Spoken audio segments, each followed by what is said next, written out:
Hello everyone, career परसर्ट में आप सबों का स्वागत है। आज हम लोग सामान्य अध्ययन में भारतीय इतिहास के अंतर्गत भारतीय राष्ट्रीय कांग्रेस के बारे में जानेंगे। भारतीय राष्ट्रीय कांग्रेस की स्थापना एक दीर्घकालीन राजनीतिक विकास की ओर इंगित करता है। खासकर भारत में जब ब्रिटिश सत्ता की स्थापना उस समय भारत कोई एक राष्ट्र नहीं था, बल्कि भारत एक भौगोलिक शब्द की अभिव्यक्ति मात्र, एक राष्ट्र की कल्पना। और ब्रिटिश जो यहाँ व्यापार करने आया था, ईस्ट इंडिया कंपनी, उसके अंदर जो राजनीतिक महत्वाकांक्षा ने जन्म लिया, वह भारत पर शासन करने लगा। भारतीय क्षेत्रों पर उनकी साम्राज्यवादी नीतियां, उपनिवेशवादी नीतियों के तहत वह भारत पर अपना आधिपत्य स्थापित कर लिया। फिर धीरे धीरे भारत के अंदर पाश्चात्य संस्कृति का भी जन्म। भारत पर जो औपनिवेशिक नीतियां थी ना, ईस्ट इंडिया कंपनी या ब्रिटिश सरकार, उसके तहत कई तरह के विकास के काम भी हुए। जैसे 1835 की अगर हम बात करें तो भारत में आंग्ल शिक्षा लागू किया गया। 19वीं सदी का जो प्रारंभिक दशक था, भारत में चैतन्यता के विकास का यह काल। इसी समय को भारत में सामाजिक और धार्मिक सुधार आंदोलनों का काल माना जाता है, या यूं कहें कि भारतीय पुनर्जागरण का काल। और इस काल का जो सबसे बड़ा व्यापक प्रभाव पड़ा वो था चैतन्यता का विकास। पाश्चात्य संस्कृति के भारत आगमन से कहीं न कहीं शिक्षा के क्षेत्र में कई बदलाव आए। जो आधुनिक अवधारणा है राष्ट्रवाद की, जो आधुनिक अवधारणा है मानवतावाद, राष्ट्रीयता की, बंधुत्व की, इन भावनाओं का भी विकास भारत के असर हुआ है। राष्ट्रवाद 1830 के दशक की अगर हम बात करें तो राजा राम मोहन राय, जिनको भारत में राष्ट्रवाद का जनक माना जाता है, और उनका बहुत बड़ा योगदान है भारत में राष्ट्रीयता के उत्थान के लिए। राजनीतिक आंदोलनों की दिशा में राजा राम मोहन राय के कंट्रीब्यूशन को भुलाया नहीं जा सकता। तो भारतीय राष्ट्रीय कांग्रेस की जो स्थापना हुई ना भारत में, ये एक दीर्घकालीन प्रक्रिया का परिणाम है। बल्कि कई विद्वानों ने जो इसे एक साजिश कहा है या ब्रिटिश मस्तिष्क के ऊपर कहा है, वो कहना युक्ति संगत या तर्क संगत प्रतीत नहीं। आइए आज हम लोग जानेंगे भारत में भारतीय राष्ट्रीय कांग्रेस की स्थापना के पीछे क्या सच, क्या कारण था कि भारत में एक राजनीतिक मंच की स्थापना हुई जिसे हम भारतीय राष्ट्रीय कांग्रेस के नाम से जान। क्या ये ब्रिटिश मस्तिष्क की उपस्थिति या वो साहस के तहत भारत में इसकी स्थापना की गई थी?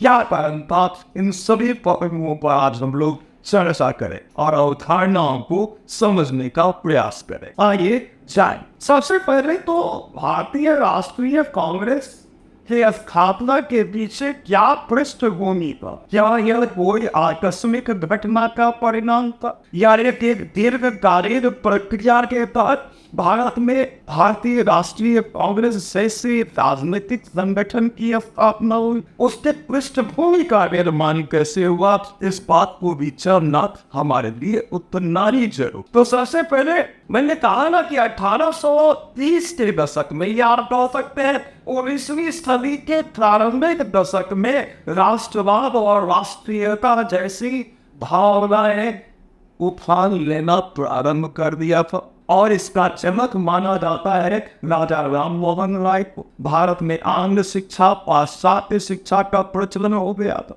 लोग विदेशी साहित्य का अध्ययन कर रहे थे। विदेशों में होने वाली घटनाओं से भारत के लोग, हालांकि वो वर्ग बहुत सीमित था, जो शिक्षित वर्ग था, जो आधुनिक शिक्षा ग्रहण कर रहा था, वो सीमित वर्ग था। लेकिन यह जानकारी अब भारत के अंदर के लोगों को हो रही थी कि क्या है राष्ट्रवाद, राष्ट्रीयता किसे कहते हैं, राजनीतिक संगठन क्या है, राजनीतिक आंदोलन क्या है, इन सब के विषय में भारतीय अवगत हो रहे। इन्फिल्ट्रेशन थ्योरी, जो मैकाले का इन्फिल्ट्रेशन थ्योरी, एक व्यक्ति अगर इन सब बातों से अवगत है तो इसे कई लोगों को यह जानकारी होती थी। पूरे गांव में एक समाचार पत्र था, एक व्यक्ति जो बाहर लिखा था उसे पढ़ता, बाकी लोग सुनते थे। मतलब एक जागृति आ रही थी, चैतन्य आ रही थी लोगों के अंदर। राजा राम मोहन राय का बहुत बड़ा कंट्रीब्यूशन है, जो कि राजनीतिक आंदोलन की दिशा में पहला प्रयास करने वाला कोई व्यक्तित्व था तो वो राजा राम मोहन राय थे, जिन्होंने भारत की तरफ से पहला राजनीतिक मांग ब्रिटिश संसद में पहली आयोग के सामने उन्होंने राजनीतिक मांग को रखा। जो मुगल सम्राट, तत्कालीन मुगल सम्राट अकबर द्वितीय, उनके लिए भी मांग उठाने वाले व्यक्ति का नाम राजा राम मोहन राय। उन्होंने 1821 में इस ब्रिटेन में संवैधानिक राजतंत्र की स्थापना के लिए जो उत्सव मनाया गया उसमें भी उन्होंने हिस्सेदारी। प्रेस की एक महत्वपूर्ण भूमिका रही। प्रेस के माध्यम से भी राष्ट्रवादी आंदोलनों का, राष्ट्रीयता की भावना का, राजनीतिक चैतन्यता का विकास भारत के अंदर होता गया। तो आगे शिक्षा का प्रभाव, प्रेस का प्रभाव और राजा राम मोहन राय जैसे जो व्यक्तित्व थे, विद्वान थे, जो समाज सुधारक थे, जिन्होंने बंगाल में राजा राम मोहन राय से प्रेरणा लेकर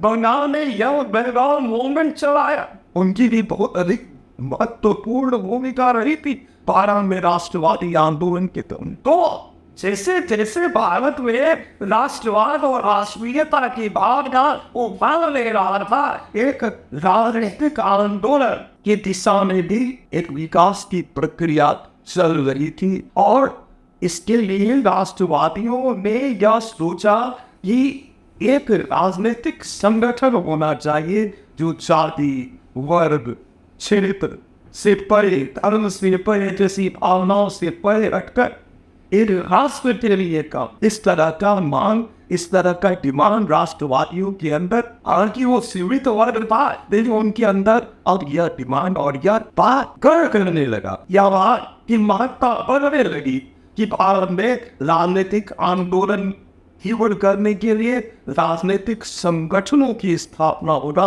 बहुत ही अधिक जरूरी है।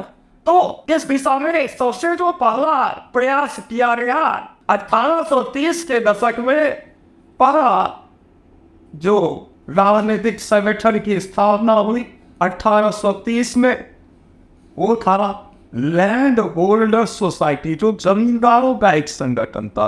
और भारत में पहला राजनीतिक संगठन, political organisation land holder society ही था। उसके बाद 1843 में बंगाल ब्रिटिश इंडिया एसोसिएशन किया। उसके बाद 1851 में लंदन में दादाभाई नौरोजी ने ब्रिटिश इंडिया एसोसिएशन की स्थापना की। 1866 में ईस्ट इंडिया एसोसिएशन की स्थापना की है।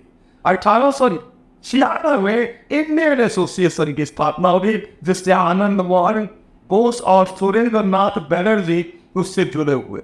सुरेंद्र नाथ बनर्जी ने और आनंद मोहन बोस दोनों ने पॉलिटिकल ऑर्गेनाइजेशन के स्थापना के लिए कई महत्वपूर्ण कार्य, उनको गति प्रदान करने के लिए, इस दिशा में गति प्रदान करने के लिए कई आंदोलन का नेतृत्व किया इन दोनों ने, आनंद मोहन बोस और सुरेंद्र नाथ बनर्जी। खासकर 70 और 80 के दशक में जब भारत के लोगों के लिए सिविल सेवा परीक्षा में उन लोगों को बैठने का मौका मिले, उन लोगों का सिलेक्शन हो, इसके लिए सुरेंद्र नाथ बनर्जी ने घूम घूम कर आंदोलन किया। चाहे आसानी के जो बर्मा मजदूर होते थे, जो चाय बागानों में काम करते थे, उनके सुरक्षा के लिए, उनके स्वतंत्रता के लिए भी सुरेंद्र नाथ बनर्जी ने काम। 1877 में पूना सार्वजनिक सभा की स्थापना हुई। 1883 में ऑल इंडिया नेशनल कॉन्फ्रेंस की स्थापना हुई। और इस दिशा में जो राष्ट्रवादी थे, सुरेंद्र नाथ बनर्जी, दादाभाई नौरोजी, आनंद मोहन बोस जैसे सरीखे लोग, इन लोगों को लगता था कि अब एक ऐसा मंच होना चाहिए पूरे राष्ट्र के स्तर पर जहां हम अपनी मांगों को स्पष्टता के साथ ब्रिटिश सरकार के सामने रख सके, जिससे हमारे देश में राष्ट्रवाद का विकास हो, राजनीतिक चैतन्यता का प्रसार लोगों के अंदर में हो, जो कि भारत का बहुतायत वर्ग राष्ट्रवाद से निवृत्त है। उनको राजनीतिक प्रशिक्षण देना भी बहुत आवश्यक है। तो कई चैलेंजेस भी थे इन राष्ट्रवादियों के आगे। अतः 1885 में इंडियन नेशनल कांग्रेस की स्थापना हुई, भारतीय राष्ट्रीय कांग्रेस की स्थापना हुई। और इसके स्थापना या इसकी जो मीटिंग होने वाली थी वो पुणे में होने वाली थी। पुणे में प्लेग फैल गया था, इसलिए 1885 में मुंबई गोकुलदास तेजपाल संस्कृत कॉलेज भारतीय राष्ट्रीय कांग्रेस की स्थापना हुई और इस बैठक में 72 प्रतिनिधियों ने भाग लिया। और भारतीय राष्ट्रीय कांग्रेस की संस्थापक की अगर हम बात करें तो वो A.O. ह्यूम को माना जाता है। A.O. ह्यूम इसके संस्थापक थे। ये एक रिटायर्ड ब्रिटिश ऑफिसर थे, इसीलिए कई जो विद्वान है संदेह की दृष्टि से भारतीय राष्ट्रीय कांग्रेस को देखते हैं, लेकिन ऐसा नहीं था कि सारे ब्रिटिश या सारे अंग्रेज जो थे वो भारतीयों के विरोधी थे। भारत में राजनीतिक संगठनों की स्थापना के उद्देश्य से बहुत पहले से इन्होंने प्रयास कर रहे थे, और जब वो सेवानिवृत्त हुए तो इस दिशा में उन्होंने सभी का प्रयास किया, राष्ट्रवादियों से मिले और उनकी मेहनत रंग लाई और 1885 में भारतीय राष्ट्रीय कांग्रेस की स्थापना हुई। गोकुलदास तेजपाल संस्कृत महाविद्यालय जो बम्बई में या मुंबई में स्थित है, और इसके संस्थापक थे ये।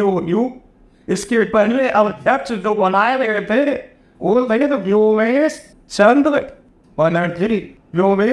बनर्जी पहले अध्यक्ष थे कांग्रेस। इस ऑर्गेनाइजेशन को, पॉलिटिकल ऑर्गेनाइजेशन को कांग्रेस नाम दिया था दादा भाई नौरोजी ने। दादा भाई नौरोजी, जिसे भारत में राष्ट्रवाद का पितामह भी कहा जाता है ना। और दादा भाई नौरोजी ने ही इस ऑर्गेनाइजेशन को कांग्रेस नाम दिया। आनंद मोहन बोस और सुरेंद्र नाथ बैनर्जी को आर्किटेक्ट कहा जाता है इस पॉलिटिकल ऑर्गेनाइजेशन का, जिसका नाम इंडियन नेशनल कांग्रेस था। 72 प्रतिनिधियों की यह सभा थी जिसमें इस ऑर्गेनाइजेशन की स्थापना विधिवत हुई, और पूरे वर्ष में एक बार इसका वार्षिक अधिवेशन होता था। हालांकि विशेष अधिवेशन कभी भी आहूत किया जा सकता था, ये वार्षिक अधिवेशन जो होता था वर्ष में एक बार होता था। और हर एक वार्षिक अधिवेशन के लिए एक नए अध्यक्ष का चुनाव भी होता था। तो एक ऐसा मंच बना, एक ऐसा मंच जो कि माध्यम बना भारतीय मांग या भारतीय जनता और ब्रिटिश सरकार के बीच एक सेतु का काम करने के लिए इंडियन नेशनल कांग्रेस की स्थापना हुई। हालांकि कई तरह के विचार दिए गए हैं भारतीय राष्ट्रीय कांग्रेस के स्थापना को लेकर, जिसमें सबसे जो प्रसिद्ध विचार है वो लाला लाजपत राय, जिन्हें शेरे पंजाब भी कहा जाता है। थोड़ा सा उग्रवादी सोच की थे, एग्रेसिव थे लाला लाजपत राय शेरे पंजाब, और उन्होंने भारतीय राष्ट्रीय कांग्रेस को सेफ्टी वॉल का, सुरक्षा कवच का, अर्थात 1857 का जब विद्रोह हुआ है, इससे पूरा ब्रिटिश सरकार सहमा हुआ था। तो उसको एक ऐसा मंच चाहिए था जिसके माध्यम से वो भारतीयों को संतुष्ट कर सके, या कोई अगर भविष्य में होने वाला आंदोलन है या विद्रोह है तो वो ना हो। इसके लिए ब्रिटिश ने ही कहा, क्योंकि लाला लाजपत राय ने कहा यह ब्रिटिश के दिमाग के ऊपर जो भारतीय राष्ट्र, ऐसा सोच था लाला लाजपत राय का। हालांकि भारतीय राष्ट्रीय कांग्रेस कोई आकस्मिक घटना के कारण इसकी स्थापना नहीं हुई थी, या किसी एक व्यक्ति के सोच के कारण भारतीय राष्ट्रीय कांग्रेस की स्थापना नहीं हुई थी, बल्कि ये दीर्घकालीन प्रक्रिया का परिणाम था। 1830 से ही भारत में पॉलिटिकल ऑर्गेनाइजेशन की स्थापना होने लगी। एक राजनीतिक चैतन्यता का विकास धीरे धीरे भारत के अंदर होने लगा। आंग्ल शिक्षा, पाश्चात्य शिक्षा का प्रभाव, भारत में जो सामाजिक धार्मिक सुधार आंदोलन चला उसका प्रभाव भी था। जो का यंग बंगाल में राम मोहन राय, इन सब के कंट्रीब्यूशन को बुलाया नहीं जा सकता। इस दिशा में भारत में राजनीतिक चैतन्यता के विकास की दिशा में तो लाला लाजपत राय ने 1916 में अपने समाचार पत्र यंग इंडिया में इस विचार को रखा था 1960 में, और कांग्रेस को सेफ्टी वॉल का सिद्धांत कांग्रेस के लिए उन्होंने दिया था, कपाट का सिद्धांत दिया था, है ना। और उनका मानना था कि कांग्रेस जो है वो ब्रिटिश के मस्तिष्क के ऊपर है। ये भिक्षा मांगने वाली एप्लीकेशन के माध्यम से भिक्षावृत्ति करने वाली एक संस्था है कांग्रेस। और ब्रिटिश सरकार का मार्गदर्शन करने के लिए कांग्रेस की स्थापना हुई, ऐसा मानना था रजनीकांत दत्त का।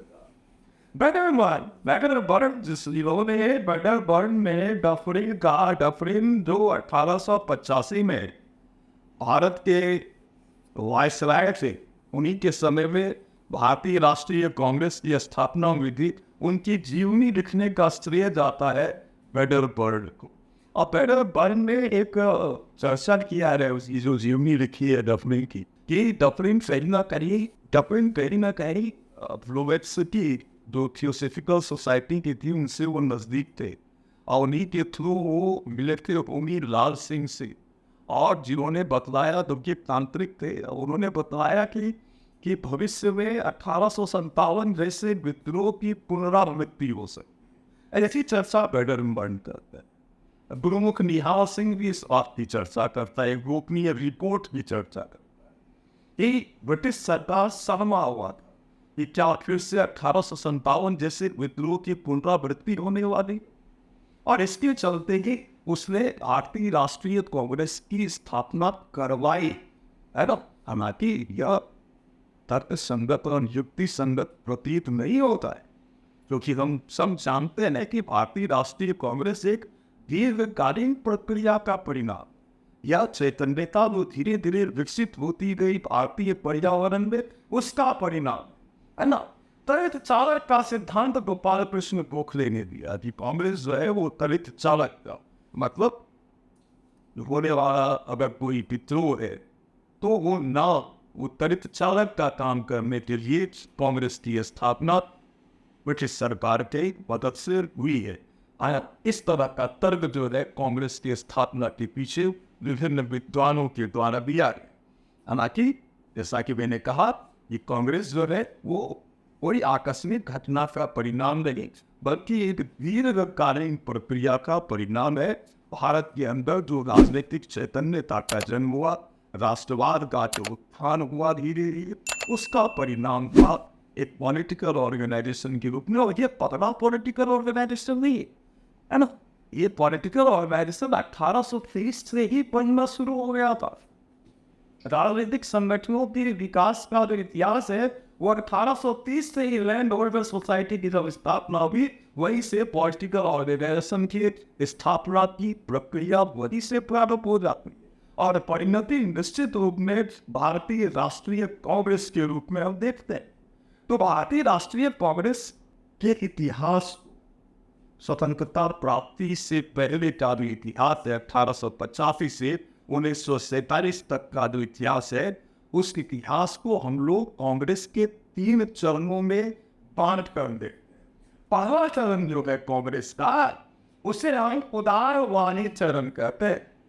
पहला चरण उदारवादी चरण है, और इसका जो टाइम पीरियड है वो 1885 से लेकर 1905 तक का जो टाइम पीरियड है वो कांग्रेस का उदारवादी चरण, मॉडरेट्स का ये जो टाइम पीरियड है मॉडरेट्स का। क्योंकि इस समय ब्रिटिश शक्ति बहुत ही मजबूत शक्ति है। भारत में चैतन्यता का विकास भी बहुत निम्न स्तर के हो रहा है। आपने देखा कि 72 लोगों ने मिलकर भारतीय राष्ट्रीय कांग्रेस की स्थापना की थी। सिर्फ 72 मेंबर थे उस समय। एक बहुत बड़ा तो था इन 72 राष्ट्रवादियों पर किस तरह से वो भारतीयों के मांग को मनवाए ब्रिटिश सरकार से। भारतीयों की भागीदारी धीरे धीरे बढ़े।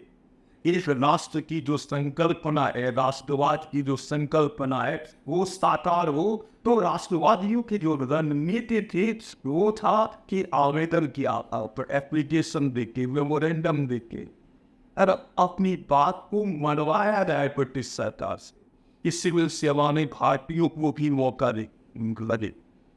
भारत में ब्रिटिश शासन का भारतीयकरण हो, भारतीयों को भी उसमें शामिल किया जाए, है ना। जो कानून है वो थोड़ा लिबरल हो। इस तरह की जो मांग है वो प्रार्थना, अनुनय, विनय के माध्यम से मॉडरेट्स के द्वारा, उदारवादियों के द्वारा ब्रिटिश सरकार से किया जा रहा था। इसलिए इस चरण में, उदारवादी चरण में, कांग्रेस का बहुत अधिक विरोध नहीं किया है। इससे उतना खतरा ब्रिटिश सत्ता को नहीं था। और इस चरण से जुड़े थे दादा भाई नौरोजी, गोपाल कृष्ण गोखले, रमेश चंद्र बनर्जी, बैडर और ये लोग भी ब्रिटिश थे।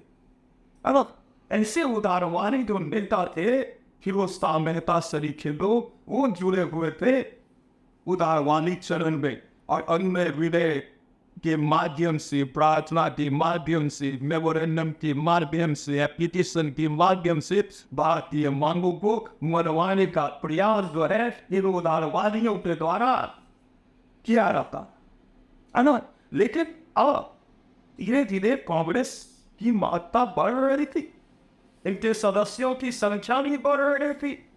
कांग्रेस में जो यंग लड़के थे वो प्रवेश कर रहे थे, जो कि शिक्षित थे, जो उन्हें पाश्चात्य साहित्यों को पढ़ा था, जो मानवतावाद से, राष्ट्रवाद से, राष्ट्रीयता से, है ना, मानवाधिकार जैसे आधुनिक विचारधारा से वो परिचित थे। और ऐसे जो यंग ब्लड थे ना, वो उदारवादियों की रणनीति से संतुष्ट नहीं थी। उनको लगता था ये तो भिक्षा व्यक्ति, स्वराज हमारा जन्म सिद्ध अधिकार है और हम इसको पाकर रहेंगे, ऐसा मानना था एक एक्सट्रीमिस्ट का, जिसको उग्रवादी विचारधारा का लोग कहा गया। और ये लोग आम जनता में अधिक पॉपुलर नहीं हो रहे, है ना।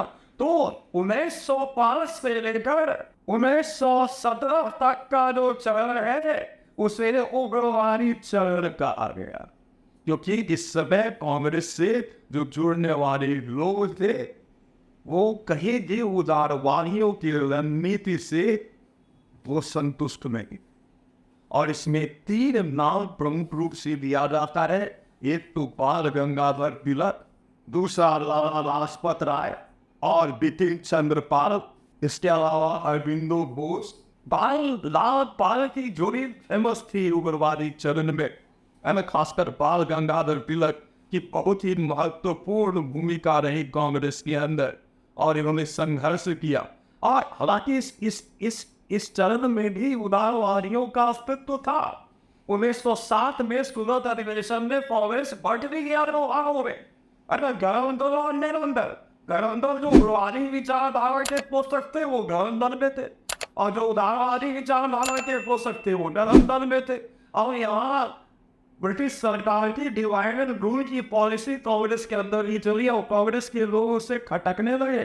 खासकर उग्रवादी विचारधारा के लोग बहुत अधिक खटकने लगे ब्रिटिश को, क्योंकि उनको उदारवादियों से कोई खतरा था ही नहीं। तो जवान चैटर्जी शुरू हो गया, बाल गंगाधर तिलक को चेंज किया गया। और ये तो चरण था ना वो 1916 में, जब एनी बेसेंट के सहयोग से, एनी बेसेंट के प्रयास से गरम दल और नरम दल दोनों एक हो गया 1916। और 1917 में एनी बेसेंट जो थी भारत की पहली महिला भारतीय राष्ट्रीय कांग्रेस की अध्यक्ष बने, यानी बसन जो आयरलैंड की रहने वाली थी मूलतः, है ना। उन्होंने भारत में रहकर राजनीतिक आंदोलन किया, उग्र आंदोलन किया और कई आंदोलन में और इस सारी थियोसॉफिकल सोसाइटी से वो भी जुड़ी। ये चरण उग्रवादी चरण। और तीसरा चरण जो है कांग्रेस का 1917 से लेकर 1947 तक का जो चरण है कांग्रेस का, उसे गांधीवादी चरण कहते हैं। कि गांधी जी, क्योंकि गांधी जी 20 साल तक दक्षिण अफ्रीका में आंदोलन करने के बाद, सत्याग्रह करने के बाद वो भारत लौटे 1915 में। हालांकि 2 वर्ष उसके बाद वो राजनीतिक आंदोलन से दूर रहे, ये प्रथम विश्व युद्ध का समय था।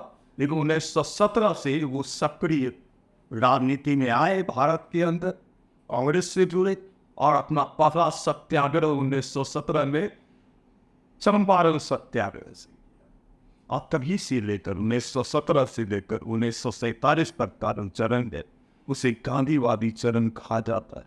गांधी जी का प्रभुत्व रहा इस समय, उनका सत्याग्रह आंदोलन एक आधार बना भारतीय राष्ट्रीय कांग्रेस की रणनीति का, राष्ट्रवादी आंदोलन का।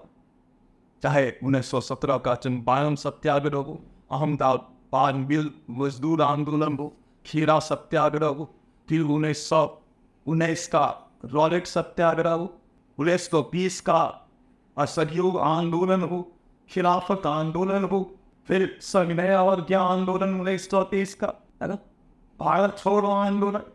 ये जितने भी राजनीतिक आंदोलन हुए कांग्रेस की बैनर तले, वो गांधीवादी चरण में हुआ। इसलिए सबसे महत्वपूर्ण चरण था गांधीवादी चरण। और इस समय कांग्रेस के सदस्यों की संख्या में अप्रत्याशित वृद्धि थी। कांग्रेस एक बहुत ही महत्वपूर्ण मंच बन गया था भारत का, राष्ट्रवाद के उत्थान के लिए, राष्ट्रीय आंदोलन के लिए। तो यही सच्चाई है भारतीय राष्ट्रीय कांग्रेस के पीछे। ये कोई आकस्मिक घटना का परिणाम नहीं, कोई सैटी वॉल का सिद्धांत इसके लिए लागू नहीं होता, न ही तड़ित चावक का सिद्धांत। ये ब्रिटिश मस्तिष्क की उपज भी नहीं थी, बल्कि एक दीर्घकालीन प्रक्रिया का परिणाम था, जो भारत के अंदर भारतीय पर्यावरण में जो चैतन्यता का विकास हुआ, उसका यह परिणाम। तो आज का क्लास आप लोगों को समझ में आया होगा भारतीय राष्ट्रीय कांग्रेस के पीछे क्या मूल उद्देश्य था, क्यों इसकी स्थापना हुई, कैसे हुई, इन समस्त तथ्यों से आप अवगत हो चुके हैं। अगर आप लोगों को यह वीडियो पसंद आया हो तो हमारे चैनल करियर कंसर्ट को आप लोग सब्सक्राइब करें। हमारा उद्देश्य ही आपके सफलता के मार्ग को सहज बनाना है, सफलता के मार्ग को प्रशस्त करना है, ताकि प्रतियोगिता की दुनिया में आप अपना परिश्रम लगा सकें, आप सफल हो सकें।